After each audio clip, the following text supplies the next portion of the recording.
Hey guys, it's your boy 14 Fluffies here. Today I am bringing you guys yet again another Yu-Gi-Oh! Pro deck profile. This time I'm doing an update for my Burning Abyss profile because of the new format and all that. Really, the deck hasn't really changed all that much since Gold came out. I mean, when we got Gold, BA play changed drastically with the inclusion of Beatrice and all that. But yeah, let me just get into the deck profile.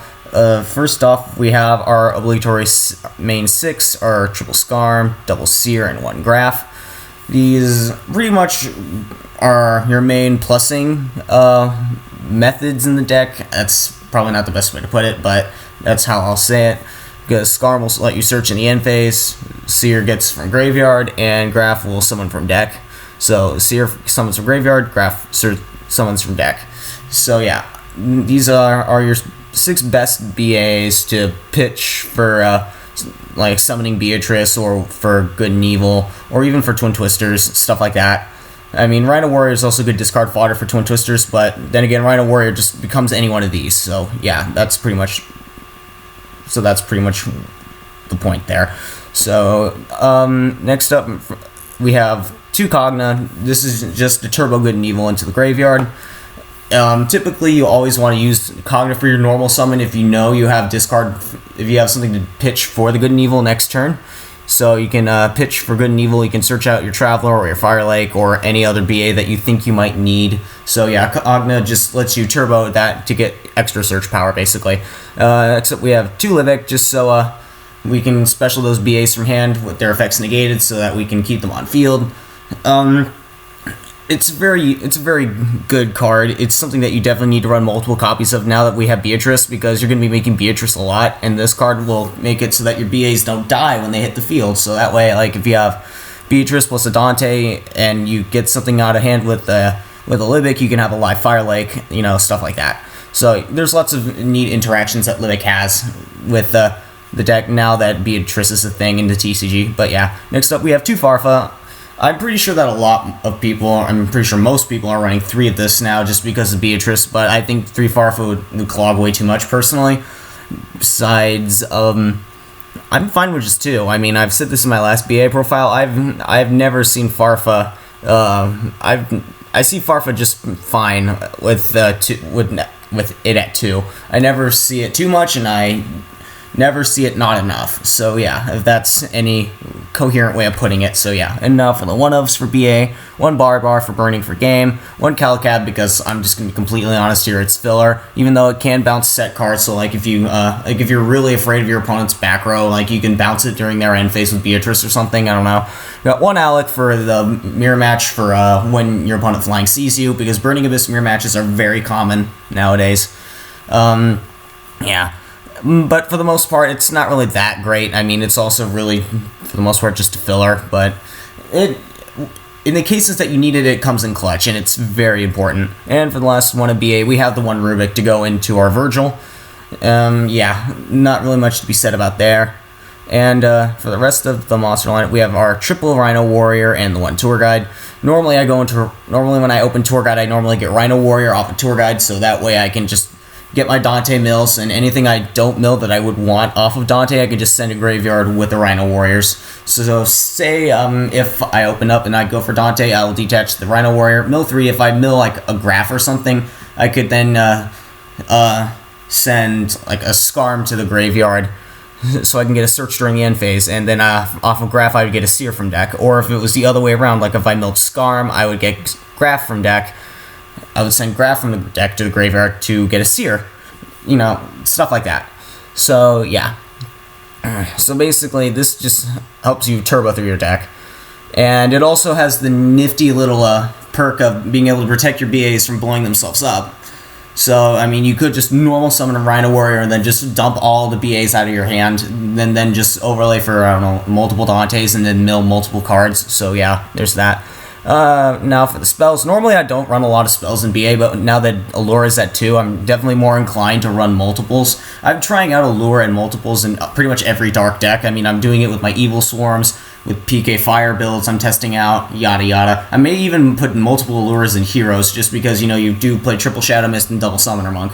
along with other potential dark monsters. I mean, it's just a thought, really. I mean, but yeah, and the reason why it still says that one is because Yu-Gi-Oh! Pro is slow as fuck, and it still says the most recent list is the adjusted list. But yeah, that's not important, really.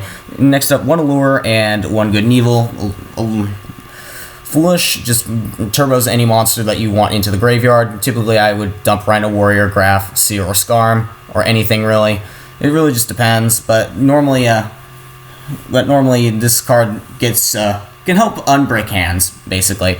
And we have the one Good and Evil for your searches. Of course, it's the only card in the archetype that'll let you search out Fire Lake or Traveler. Probably your best utility traps in the entire deck, and they are definitely needed in order to sustain grind games for sure. And for the traps, we're running triple anti-spell fragrance. Now that Draco Pals aren't really a thing anymore, I do kind of question this card as a 3 of, but it's still incredibly good against a deck like Monarchs. It's still really good against other rogue matchups. So that's why I'm still including it. I mean, a Floodgate, I mean, I'm considering is Mistake, and maybe, but really no other Floodgate can really go in BA very well. I mean, all the good Floodgates that go in BA are at 1, so stuff like Skill Drain and Vanities don't really apply here, because if I'm going to run a Floodgate card, I want to run multiple copies. So yeah, and next up, we got the Triple Traveler, easily the best trap that's for BA. You would definitely need to run multiples. I mean, even though I know for a while in the earlier days of BA that Traveler wasn't played at all, I don't really understand that, but you can get back double Dante and all sorts of retarded stuff like that, so now it's pretty much a staple at 3 of now, which is really good, because it also got reprinted and now it's not expensive. So yeah, I did notice that when I went to regionals, the price went up a little bit, and my copy of Traveler went really quickly. So yeah, but that's enough rambling. Next up, Triple Solemn Strike. I don't really need to explain this. This is pretty obvious. I'm not a big fan of Horn of Heaven anymore, just because normally I don't want to tribute off my Dantes because I want to make Beatrice with them. So yeah, now that Beatrice is a thing, Horn of Heaven isn't really seeing as much play now. So Solemn Strike just tilts. So Solemn Strike just wins over most of the time now. I mean, Horn of Heaven could be like a 2 of or a 1 of, but definitely not a 3 of anymore like it used to. So yeah. And next up for the 2 ofs, we got 2 Fire Lake. Obviously, this is just like mass removal, but it also lets you trigger your BAs at the same time, so it's really, really good. I mean, I'm not sure why this card's still at 3. I mean, I know that BA players don't play 3 now, but for a while it's just been like a really dumb card, but luckily it's not quite as powerful as it used to be, just because of things like Cosmo and stuff. But yeah, next up, speaking of Cosmo, we got 2 Storming Mirror, 2 Burying Mirror Force. This is the big non-targeting trap of the deck. I mean, it's also really good against other rogue matchups. Like, if you have this against heroes and you Burying Mirror Force a Dark Claw, you're in a really good situation since you don't have to deal with it anymore. But yeah, just being able to flip things face down and not have to worry about them anymore is a very huge help, especially for things like Monarchs, where the game state won't recognize that Monarch is being tribute summoned anymore, so if they have Domain, the Domain lock has been effectively broken. So yeah, it's pretty much just like a trap equivalent of Book of Eclipse, except your opponent doesn't draw and they can't flip their shit back up, so yeah. And for the 1-ofs, we got the 1 Vanities, the 1 Skill Drain, and the 1 Warning. Nothing really needed to be described there. Like, these 2 are the best Floodgates for BA, and this is just the best trap in the game, period. So yeah, you definitely run them. So yeah, that wraps up the main deck. I actually pondered over this main deck for a very long time, figuring out what exactly I was going to do with it. But yeah, I'm settled on this. I'm still testing, but I'm happy with the way it's playing for now. So yeah, on to the extra deck. Starting off, we have the 1 Utopic Future, because for the Cosmo matchup, you can just overlay 2 Dantes and make this, and then be able to play around their ships and all that stuff. One number 49 Fortune Tune. I just like this card for in the situations where you would go to time if this was regionals or anything like that, but it also helps. It also helps with grind games, just because it can't be targeted. It shuffles. It lets you shuffle level 3 monsters from your graveyard back into the deck, It also lets you gain life points. Really, it's just a very good card. It's much better than Zen Means in my opinion for Burning Abyss in particular, just because of the Burning Abyss mirror match being a thing. Because, you know, Zen Means can just get Farfetch'd and you get nothing out of it, so yeah. And next up, we got the obligatory triple Dante, obviously the thing you want to go into most, especially considering how you mill, and you can go plus if you hit any BAs with it. So yeah, any BAs or Rhino Warrior. I mean, sometimes you do mill cards you don't want to mill, like, I don't know, like Tour Guide or something, but that's just how it is, really. It's RNG, basically. Next up, we got 1 Grand Pulse for back row destruction, since Ghost Trick Alucard is largely irrelevant now outside of, like, Phantom Knights. Like, I would still play Alucard and Phantom Knights just because of Ragged Gloves, but that's it, though. Speaking of Phantom Knights, we have 1 Break Sword. It just lets you pop dead cards, like if you draw Good and Evil or something, you can set the Good and Evil, pop it, and then pop an opponent's card, you know, stuff like that. You can pop your Dantes with it to add shit back. It has utility. It's a very good utility card, but it's not warranted to run multiple copies of it, though. You're fine with just one. We got 1 Nightmare Shark for game, 1 Acid Golem for your OTKs. I mean, Acid Golem is largely just a really bad card, but Burning Abyss, you can get away with it because you can OTK with it, and plus you do run Skill Drain, so if you have Acid Golem plus Skill Drain, you could just sit on Acid Golem. So yeah, there's that. I mean, really, you don't go into Acid Golem unless you're going for game, basically. That's pretty much just the common philosophy behind the card. And next up, we have the 1 Downward Magician. Normally, I make the Downwards if I feel like I need to. Normally, if my Grand Pulse runs out of materials or something, or if I have any Exceed that runs out of materials, I'll just Downward it. Normally I don't Downward Dantes, because either I want my Dantes on field or I want to make Beatrice with them. So yeah, I don't go into Downward all that much, but I still think you kind of need to run at least 1 copy of it still. Multiples is kind of a waste of space for me personally, but I'm just satisfied with 1. And next up, we got the triple Beatrice. I've never actually made 3, but I still want the option to make 3. I mean, it's kind of like why you would play triple Downward back in the Necros BA format, just because you could protect your Dantes from stuff like Trish and stuff like that. I mean, but the only difference being is that Beatrice actually adds extra utility to the deck, just being pretty much being Laval Chain during either player's turn. I mean, I'd like to see other decks find a way to exploit Beatrice, but the only other way I can think of is with, like, Rank Up Magic Astral Force or something, and even then, like, that's super conditional, so yeah, that's, it's just best used in Burning Abyss, and that's it, really. Next up, for the other one-ofs in the extra deck, we have the 1 Virgil, just because it's just a super good card. Like, I love Virgil. I think Virgil is much better than Dante, in my opinion. Just because it lets you spin shit. It does target, but then again, it lets you shuffle things from field and graveyard. So he has very good utility. Not to mention, he also lets you pitch your BAs from hand so you can trigger them as well. So he has a lot of utility, and he can just spin problem cards. So basically, he's a Castel for Burning Abyss, since obviously BA don't have access to Castel. So yeah, that's kind of why I like to make him whenever I can, if it's appropriate for the situation.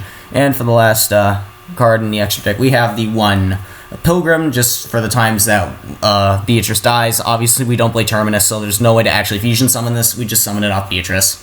And that pretty much wraps up the extra deck at 15.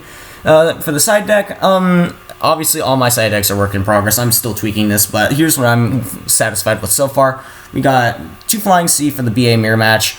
I mean, that's really just about it. Like, Phantom Knights, it could be using its PK Fire in any other variant of Phantom Knights, or even Teller Knights if you run into them, just because you can obviously stop them from Xyzing, and those decks pretty much revolve around Xyz summoning. But really, Flying Sea just puts in so much work against Burning Abyss. It's pretty much the reason why BA players are main decking Alec, just so they could work around that card in the mirror match. So yeah. And next up, we got 2 Maxi, obviously also really incredibly good in the BA mirror match, also really good against Phantom Knights. And just a lot of other decks. I mean, Mermail, it's really good against. Draco Pals, well, formerly Draco Pals, it was really good against, and all that stuff. So yeah, any deck that just really, really likes to special summon a lot, just Max C.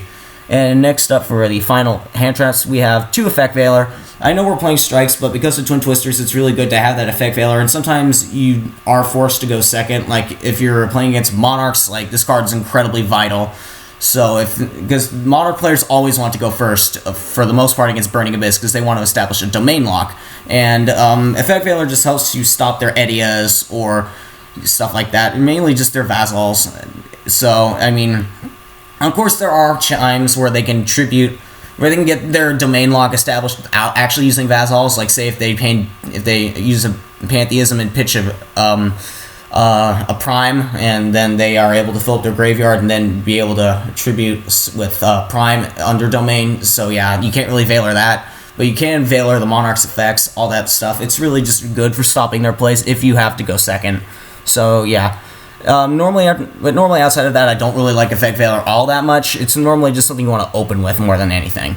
But yeah, onto the spells. We have a triple system down for Cosmo. I really feel like this is the only card that you really need to side against Cosmo for Burning Abyss, just because you have F-Zero. So yeah, so you don't really need to side all that much. And I would also side into Twin Twisters as well, just because back row. I mean, you really just want to stop the things like Cosmojo and their Call to Haunted and stuff like that. You need to just be able to stop all those.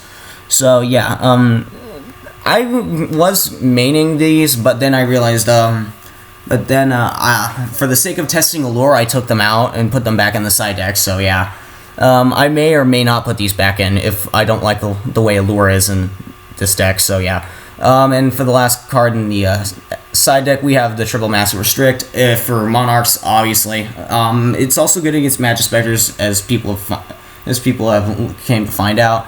So really, there's just but really, this is kind of just for Monarchs. I mean, there's no other reason. It's pretty obvious. So yeah.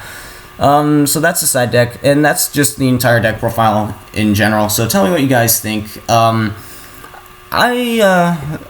do plan on doing like a PK Fire or just pure Phantom Knight deck profile eventually.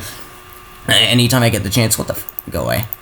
But yeah, tell me what you guys think of this deck profile, and leave it in the comments. Like, comment, subscribe, and I'll see you guys in the next video.